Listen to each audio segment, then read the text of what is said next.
2012 সালের 15 এপ্রিল উত্তর আটলান্টিকের বরফ শীতল অন্ধকার পানিতে ডুবে যায় বিশ্বের সবচেয়ে আলোচিত জাহাজ টাইটানিক। অফিসিয়াল রিপোর্ট বলছে এটি ছিল একটি মর্মান্তিক দুর্ঘটনা।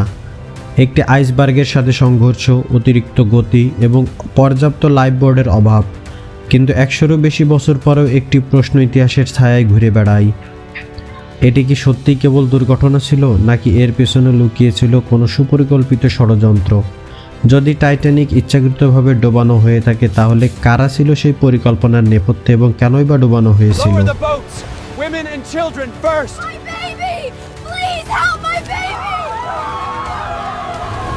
টাইটানিক ছিল কেবল একটি জাহাজ নয়, এটি ছিল প্রযুক্তি, বিলাসিতা এবং সাম্রাজ্যিকতার অহংকারের প্রতীক।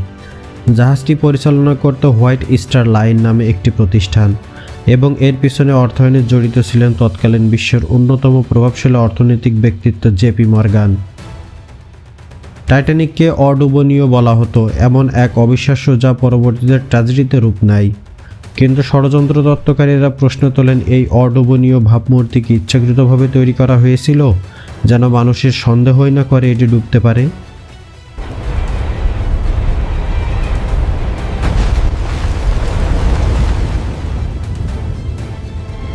সবচেয়ে আলোচিত তত্ত্বগুলোর একটি হলো ইন্স্যুরেন্স ফ্রড। টাইটানিকের বোন জাহাজ RMS অলিম্পিক পূর্বে একটি দুর্ঘটনায় ক্ষতিগ্রস্ত হয়েছিল। কিছু তত্ত্ব অনুযায়ী অলিম্পিক এতটাই ক্ষতিগ্রস্ত ছিল সেটিকে পুরোপুরি মেরামত করে আর্থিকভাবে কঠিন হয়ে পড়ে। তাই নাকি গোপনে অলিম্পিককে টাইটানিক নামে পরিচয় বদল করে জাহাজটিকে পরিবর্তন করা হয় টাইটানিকে। ক্ষতিগ্রস্ত জাহাজটিকে টাইটানিক হিসেবে সমুদ্রে পাঠানো হয় এবং পরিকল্পিতভাবে সেটিকে ডুবিয়ে বিশাল অঙ্কের ইন্স্যুরেন্স দাবি করা হয়। তবে ঐতিহাসিক নথি ও জাহাজের কাঠামোগত বিশ্লেষণে এই তত্ত্বের পক্ষে কোনো শক্ত প্রমাণ পাওয়া যায়নি। তবুও এই তত্ত্ব ধারণার রহস্যপ্রেমীদের কৌতূহল বাড়িয়ে দেয়।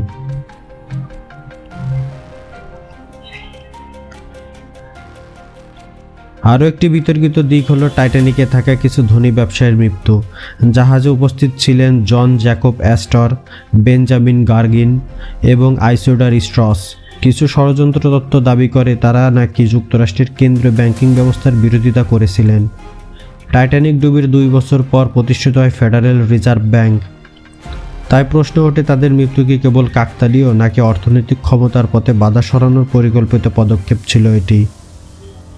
তবে মূলধারার ঐতিহাসিকবিদরা বলেন এই দাবির পক্ষে বিশ্বাসযোগ্য কোনো প্রমাণ নেই এবং ফেডারেল রিজার্ভ প্রতিষ্ঠার সাথে তাদের সরাসরি বিরোধিতারও কোনো শক্ত প্রমাণ তথ্য পাওয়া যায় না। সবচেয়ে বেশি আলোচিত বিষয় হলো জেপি মর্গান এর শেষ মুহূর্তে যাত্রা বাতিল করা। তিনি টাইটানিকের জন্য একটি বিলাসবহুল স্যুট বুক করেছিলেন, কিন্তু যাত্রার অল্প কিছুদিনের আগে সফর বাতিল করেন। আনুষ্ঠানিকভাবে বলা হয় তিনি অসুস্থ ছিলেন, কিন্তু পরে তাকে ইউরোপে সুস্থ অবস্থায় দেখা যায়, যা ষড়যন্ত্র তত্ত্বকে আরও উস্কে দেয়। তিনি কি আগে থেকেই কোনো বিপদের খবর জানতেন, নাকি এটি ছিল নিছক ব্যক্তিগত সিদ্ধান্ত? এখন পর্যন্ত এমন কোনো প্রমাণ দলিল পাওয়া যায়নি যা প্রমাণ করে তিনি টাইটানিক ডুবির পরিকল্পনার সাথে জড়িত ছিলেন।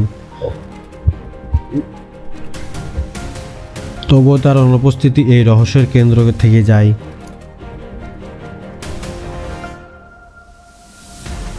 অফিসিয়াল তদন্তে দেখা যায় টাইটানিক আইসবার্গ সতর্কতা পাওয়ার পরও উচ্চ গতিতে চলছিল, পর্যাপ্ত লাইফবোট ছিল না এবং বরফ সতর্কতার প্রতি অবহেলা ছিল স্পষ্ট।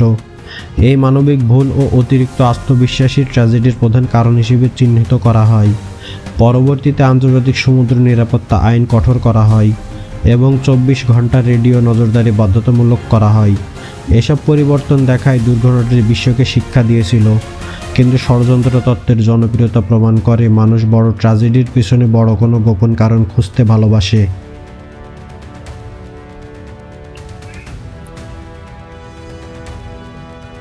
এখন প্রশ্ন দাঁড়ায়, যদি সত্যি এটি পরিকল্পিত হয়ে থাকে, তাহলে শত শত নিরপরাধ মানুষের জীবন কি একটি আর্থিক খেলার অংশ ছিল? আর যদি এটি নিছক দুর্ঘটনা হয়, তাহলে এটি কি ছিল মানব ইতিহাসের ও অবহেলার করুণ পরিণতি? ইতিহাস আমাদের কিছু উত্তর দেয়, কিন্তু সব প্রশ্নের সমাধান করে না। এখন সিদ্ধান্ত তোমার। তুমি কি মনে করো টাইটানিক কি ছিল কেবল একটি দুর্ঘটনা, নাকি সুপরিকল্পিত ষড়যন্ত্র? কমেন্টে লিখো এটা অ্যাক্সিডেন্ট নাকি এটা কনস্পিরেসি। তোমার মতামত কি? তোমার যুক্তি কি? ইতিহাসের এই অমীমাংসিত অধ্যায়ে তোমার দৃষ্টিভঙ্গি হতে পারে সবচেয়ে গুরুত্বপূর্ণ আলোচনা।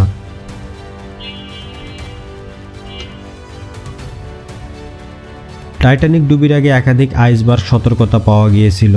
এ তথ্য ইতিহাসে নথিভুক্ত। প্রশ্ন হলো কেন সেগুলো যথেষ্ট গুরুত্ব পায়নি। কিছু গবেষক দাবি করেন জাহাজটি ইচ্ছাকৃতভাবে উচ্চ গতিতে চালানো হচ্ছিল যেন দ্রুত নিউ ইয়র্কে পৌঁছিয়ে সংবাদ শিরোনাম তৈরি করা যায়, কারণ এটি ছিল হোয়াইট স্টার লাইন এর মর্যাদার প্রশ্ন। তারা দেখাতে চেয়েছিল এই জাহাজটি বা হোয়াইট স্টার লাইনটি ছিল দ্রুতগামী ও বিলাসবহুল ট্রান্স আটলান্টিক যাত্রা ছিল তাদের প্রতিযোগিতার কেন্দ্রবিন্দু।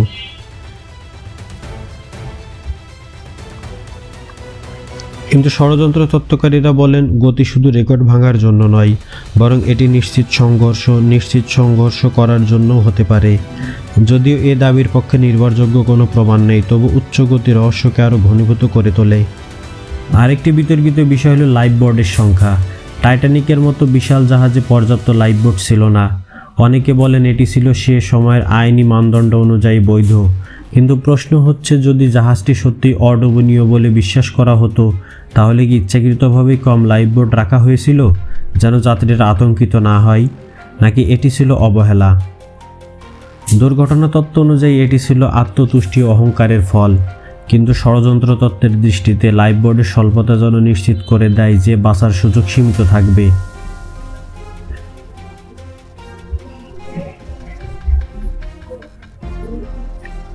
এরপর আসে একটি অদ্ভুত কাকতালীয় ঘটনা।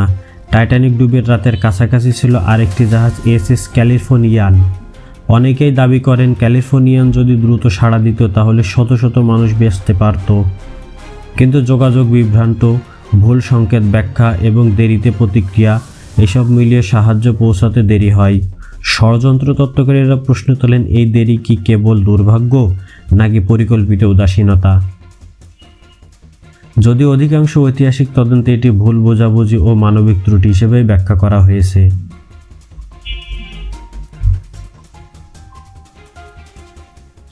এখন আসা যাক জেপি মর্গান প্রসঙ্গে। জেপি মর্গান শুধু একজন যাত্রী ছিলেন না, তিনি ছিলেন আন্তর্জাতিক অর্থনীতির শক্তিশালী নিয়ন্ত্রক। টাইটানিক নির্মাণের অর্থায়নে তার প্রতিষ্ঠান ভূমিকা ছিল গুরুত্বপূর্ণ। তার শেষ মুহূর্তে যাত্রা বাতিল করা ষড়যন্ত্র তত্ত্বকে জ্বালানি দেয়। কেউ কেউ বলেন যদি সত্যিই কোনো পরিকল্পনা থাকে তাহলে তার মতো প্রভাবশালী ব্যক্তি আগে থেকে সরিয়ে নেওয়া স্বাভাবিক। কিন্তু ঐতিহাসিক দলিলপত্রে দেখা যায় তার বাতিল করার সিদ্ধান্তের পেছনে ব্যক্তিগত ব্যবসায়িক কারণও থাকতে পারে। ইতিহাস প্রমাণ দেয় না, কিন্তু সন্দেহ থেকেই যায়।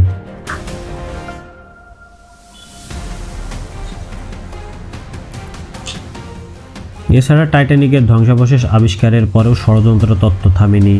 1985 সালে সমুদ্রতলে জাহাজের অবশিষ্টাংশ পাওয়া যায়।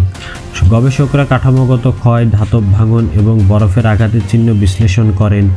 অধিকাংশ সামুদ্রিক বিশেষজ্ঞর মতে ক্ষতির ধরন আইসবার্গ সংঘর্ষের সাথে সামঞ্জস্যপূর্ণ। কিন্তু তবু কেউ কেউ বলেন সমুদ্রের গভীরে শত বছরের পরে পাওয়া যাওয়া প্রমাণ কি পুরো সত্য তুলে ধরতে পারে, নাকি আসল গল্প চিরতরে চাপা পড়ে গেছে? মানব মনস্তত্ত্বের দিক থেকেও বিষয়টি গুরুত্বপূর্ণ। বড় ট্র্যাজেডি মানুষ সহজে দুর্ভাগ্য হিসেবে মেনে নিতে পারে না। তারা খোঁজে বড় কারণ, বড় পরিকল্পনা, বড় ষড়যন্ত্র, কারণ তাতে ঘটনাটি সম্পূর্ণ অর্থপূর্ণ মনে হয়। টাইটানিকের মতো বিশাল ঘটনার পেছনে কেবল মানবিক ভুল ছিল এ ধরনের অনেকের কাছে অসম্পূর্ণ মনে হয় বা এটা ঠিক মনে হয় না। তাই ষড়যন্ত্র তত্ত্ব বেঁচে থাকে, প্রজন্ম থেকে প্রজন্ম ছড়িয়েও পড়ে। তবে একটি বিষয় পরিষ্কার, এ পর্যন্ত কোনো নির্ভরযোগ্য প্রমাণ পাওয়া যায়নি যা দেখায় টাইটানিক ইচ্ছাকৃতভাবে ডোবানো হয়েছিল। অধিকাংশ ইতিহাসবিদ, প্রকৌশলী ও সামুদ্রিক বিশেষজ্ঞ একমত এটি ছিল মানবিক ভুল, প্রযুক্তিগত সীমাবদ্ধতা এবং আত্মবিশ্বাসের সম্মিলিত ফল। তবুও রহস্যের আকর্ষণ অস্বীকার করা যায় না। ধরা যাক যদি সত্যিই এটি একটি পরিকল্পিত ঘটনা হতো, তাহলে এটি হতো ইতিহাসের সবচেয়ে নির্মম আর্থিক ষড়যন্ত্রগুলোর একটি। যা যদি একটি নিছক দুর্ঘটনা হয় তাহলে এটি আমাদের শেখায় অহংকার ও অবহেলা করা ভয়াবহ পরিণতি ডেকে আনতে পারে। এখন আবার প্রশ্ন তোমার কাছে ফিরে আসে, এত প্রমাণ, এত তত্ত্ব, এত বিতর্কের পর তুমি কোন দিকে ঝুঁকছ? এটি কি কেবল একটি মর্মান্তিক দুর্ঘটনা, নাকি ইতিহাসের পাতার আড়ালে লুকিয়ে থাকা সুপরিকল্পিত ষড়যন্ত্র? কমেন্টে লিখো অ্যাক্সিডেন্ট না, এটি হলো কনস্পিরেসি। আর তোমার যুক্তি দাও, কারণ ইতিহাসের আলোচনায় তোমার কণ্ঠও গুরুত্ব পাবে।